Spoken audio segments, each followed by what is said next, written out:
안녕하세요. 7월 5일 월요일입니다. 어제 주일은 다 유쾌하게 지키셨겠지요. 또 말씀을 통해서 하나님의 뜻을 깨닫고 발견하는 시간도 누리셨을 것이다, 이렇게 예상을 합니다.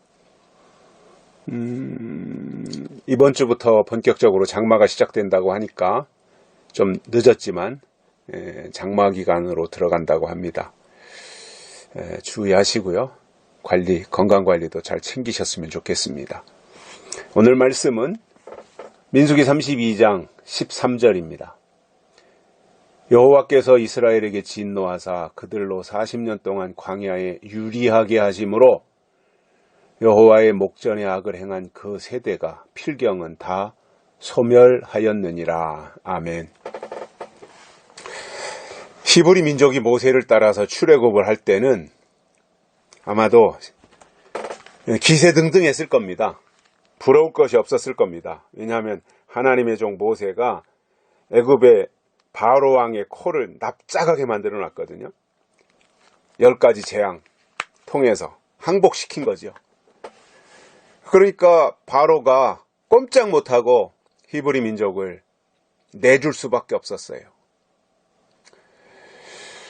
그러니까 430년 동안이나 애굽에서 피땀 흘리며 노예로서 생활하다가 이제 모세를 쫓아 가나안 땅으로 간다고 하니 실감이 안 났을 거고요. 어리둥절한 면도 있었을 것이고, 또 한편으로는 이제 이 지긋지긋한 생활에서 벗어나는구나 하는 거에 대한 안도의 한숨을 쉬는 사람도 있었을 겁니다. 전반적으로 기대감이 많았을 거지요. 새로운 것에 대한 기대감. 그렇게 해서 룰루랄라 신바람 나게 모세를 쫓아서 나왔고, 홍해바다 앞에서 애굽의 군대는 쫓아오고 홍해는 앞에서 놓여있고, 진퇴양난의 순간에 우왕좌왕했지만 또 모세가 홍해를 갈라서 무사히 건너가게 하고, 애굽의 군대는 다 수장 지내고, 그리고 광야로 나가니까 즐거운 일이 있을 줄 알았는데 땀은 흘리고 목은 탄데 물이 있어서 마시려고 하니 쓴물이었잖아요. 마라의 쓴물. 꽤 원망하다가 모세가 나뭇가지 하나 꺾어 넣으니까 단물이 되어서 그것을 마셨고, 그래서 그곳의 이름을 이제 엘림이라고 하게 되고, 이런 과정을 거쳐서 광야길을 가고 있는데, 사실상 빨리 가면 한 3주? 2주라고 하는 분들도 있습니다만, 이게 혼자 가는 것 같으면 2주를 가든 이렇게 할 수 있겠지만, 이게 60만 명이나 되는 대군이잖아요. 거기에 또 허다한 잡족들도 포함되어 있으니까 적어도 한 200만 명 정도로 보더라고요. 그 숫자를. 남자들의 숫자만 60만 3,550명으로 잡았으니까 여자들, 노인들, 애들, 잡족들 하면 200만 명이 훌쩍 넘을 것으로 보여져요. 그들이 광야길을 가는 그 여정이 참 힘들지요. 일일이 다 챙겨야 되고, 자동차가 있습니까? 무슨 짐차가 있습니까? 이게 다 일일이 이고 지고 다녀야 되는 이 상황 속에서 매우 어려운 상황이고, 그렇게 해서 이제 바란광야까지 가서 12정탐꾼을 통해서 가나안 땅을 정탐시켰는데, 그때 두 정탐꾼의 말을 들었더라면 하나님도 기뻐하시고 그들을 고스란히 곧바로 가나안 땅으로 이주시켰을 텐데, 열정탐꾼의 그릇된 말을 듣고 하나님의 뜻이 전혀 아닌 설교를 듣고 백성들이 거기에 비중을 둠으로 인해서 하나님이 그들을 심판하실 계획을 세우시는 거지요. 그래서 어제는 두 정탐꾼만 맹세한 땅에 들어가게 된다. 왜냐? 그들이 온전히 순종했기 때문이다. 이렇게 말씀을 하시는 내용을 들었고요. 오늘 여기에 내용에 보면 하나님이 진노하셔서 40년 동안 광야에서 유리하게 하심으로, 그러니까 이 바란 광야, 마지막 광야, 수르 광야, 신광야, 시내 광야, 바란 광야에 와서 여기서 이제 그 방황을 하잖아요. 여기서 이들이 이제 그 정탐꾼 사건 이후에 뭔가 그들의 진로가 바뀌는 거거든요.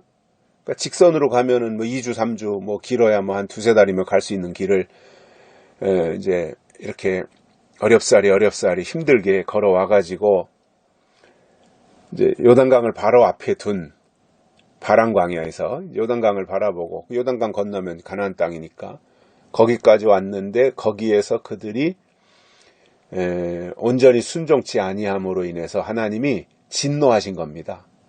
그래서 그들을 그때부터 40년 동안을 광야에서 뺑뺑이 돌리신 거예요. 그래서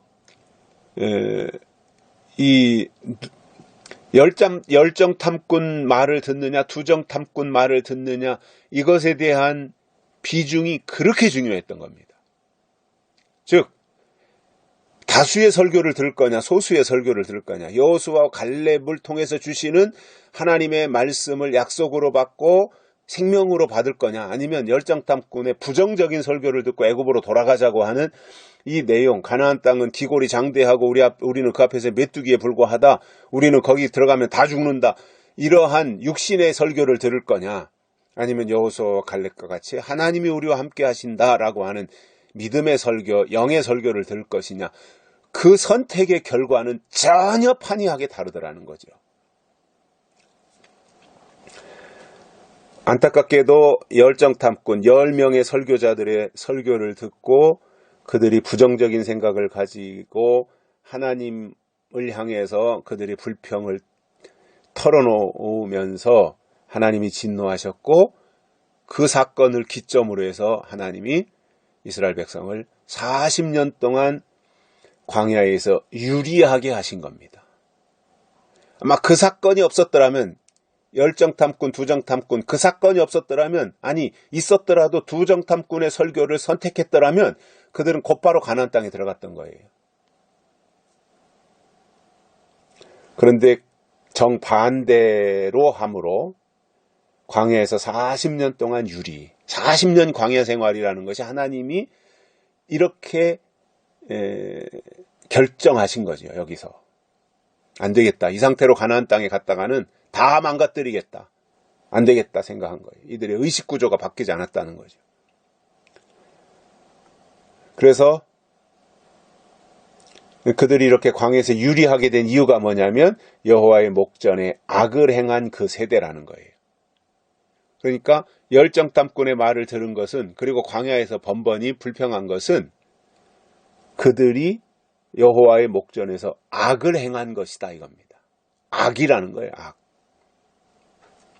그래서 그 세대가 필경은 다 소멸하였느니라. 그래서 출애굽할 때 그 출애굽 1세대가 광야 길을 거쳐서 여기까지 왔지만 여기서 온전히 하나님을 순종하지 않음으로 인해서 하나님이 40년 동안 광야에서 유리하게 하심으로 그 이후 40년 동안 출애굽했던 1세대는 광야에서 다 죽습니다. 그리고 2세대들이 애굽을 알지 못하고 바로를 알지 못하는 그들이 하나님을 순종하고 여호수아와 갈렙을 쫓아서 가나안 땅으로 들어가게 됐던 것입니다. 중요한 것은 하나님이 주시는 시대적인 말씀을 내가 어떻게 받아들이느냐예요. 유명한 설교를 들을 것이냐, 열정탐꾼과 같이, 아니면 여호수아 갈렙같이 그냥 초라한 설교를 들을 것이냐, 숫자적으로 적은 두 정탐꾼을 채택할 거냐, 숫자적으로 많은 열정탐꾼을 채택할 거냐, 이건 백성들의 몫이었거든요. 그런데 그 결과는 전혀 다르고 엄청났다는 겁니다. 그래서 우리가 하나님을 믿는다면 우리의 신앙의 방향을 하나님께 고정하고 하나님의 뜻과 하나님의 약속을 따라서 눈에 보이는 대로 따를 것이 아니라 보이지 않지만 하나님의 약속의 비중을 두고 따라가야 됩니다. 눈에 보이는 것 따라가면 열정탐꾼 되는 거예요. 그러나 두정탐꾼은 눈에 보이는 것을 따라가는 것이 아니라 그 속에서 역사하시는 하나님의 약속을 따라갔던 겁니다. 그게 중요한 겁니다. 여기까지 하겠습니다. 감사합니다.